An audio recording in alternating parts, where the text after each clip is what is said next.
So just quickly, just speaking of identical twins and how they, especially astrologically, since you know more about that topic, how do you feel like you guys are today, kind of as now living kind of your own separate lives? Like, how do you still feel like you have that connection that twins usually have? I don't know. Definitely. Maybe more when we were younger. Like when we were younger, like my sister would enter a room and say something, and then she'd leave, and then I'd come in and I'd say the same thing. And my mom would be like, what? Like That just is, wild stuff like that. But we both have different rising signs. So that's interesting because the rising sign depends on the minute of your birth. And we were a significant amount of minutes apart.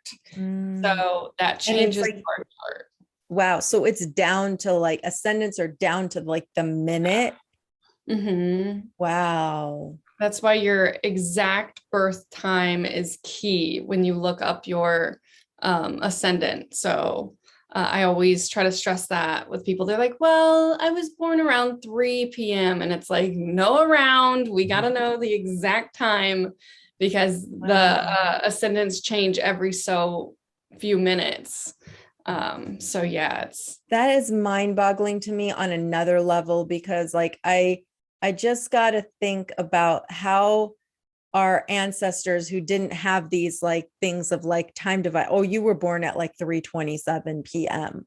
Like they didn't have that. So how would they have known what the ascendant was? You know what I'm saying? Does that make sense?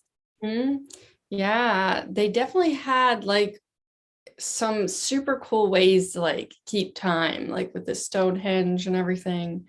I've never really like went down that path completely, but yeah, it's pretty wild. But like, astrology started in like the Mesopotamian cultures and stuff. And back then, like even though it seems so like long ago, like they were crazy with how to the like minute they were with keeping time because well, a lot of people don't know this. Astrology started for crops, not for people at all, because it's like, okay, in, you know, Cancer season, we start to plant a lot of things.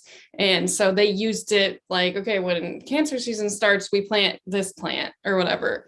So then the kings and queens heard about it. They're like, okay, well, if you can predict when I can plant eggplant, can you predict like anything about me? Because it's kind of like when we're born, we're kind of planted on earth and then we bloom as a person, like a flower in a way. So Wow. at least that's kind of how I see it. And I I think that's love that.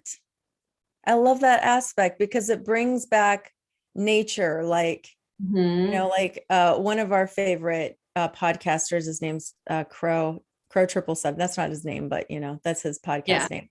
And he always says there's no lie in nature. And so he calls he coined this term called the sky clock so that people didn't have to fight about, well, no, that's a weird way of saying this, or no, you should say it this way. He's just like, let's just call it the sky clock. Ooh. So yeah, like what you said is very, very, I'd never heard that as well. So good stuff. Any Yeah, questions, very interesting. Brandon? Comments? I would just say maybe with the time thing, I think people were a lot more advanced than we give them credit for. And, in the past, they probably could just look at the sun and, like crack an eggshell or something. They could just be like, yeah, it's 2 o'clock. You know what I mean? Like, Yeah, you're I think they were right. just more Like, attuned to nature, really. oh, absolutely. Yeah, but Absolutely.